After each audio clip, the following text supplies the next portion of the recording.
was fun.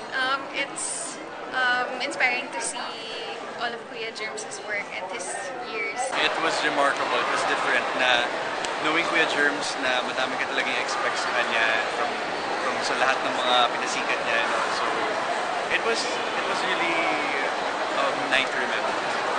I think lahat naman ng artista would agree na si Kuya Germs parang part na yan talaga ng industry. So parang masama ka sa event niya or kahit nga lang makilala ka niya, syempre parang ano na yun, parang malaking bagay. I love the shifting of the guards from Julian San Jose to Dulce, from Dulce to Regine Velasquez. It was really touching. And also the beginning part where Susan Roses introduced her good friend Herman Moreno. I guess the part na parang kinakwento yung paano nagsimula sa Kuya Germs, sa pagiging janitor, sa nagbebenta sa street, mga sigarilyo. Makikita mo yung evolution at makikita mo yung hard work sa perseverance at close to it. Pinaka-favorite ko yung kumanta sila Regine.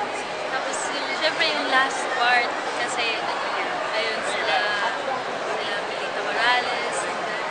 Tapos talagang benta talaga yung show. And yung message ni Kuya Germs. Long life in the showbiz industry and in real life. And sana mas marami pa siyang matulungan. And good health. Dami-dami talagang tao nagmamahal sa'yo. Binabati ka namin ng happy 50th anniversary. Sana patuloy mo kami paligayahin tuwing Sabado. 11 p.m. Talagang mapalad tayo lahat dahil sa legacy Sobrang galing mo. Kuya Germs, happy golden anniversary.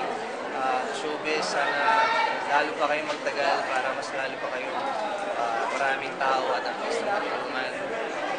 Super proud ako na masasabi ko na isang malaking parte kayo sa pagiging artista ko.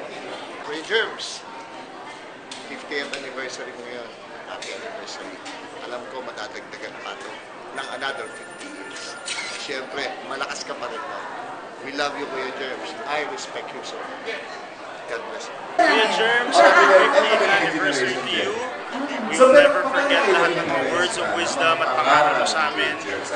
We love you from the Gutierrez family and I wish you all the best in the coming years. Again, happy 50th anniversary. Thank you dahil naging part ko kayo na hindi lang careers naming dalawa pero buhay na din and even our families.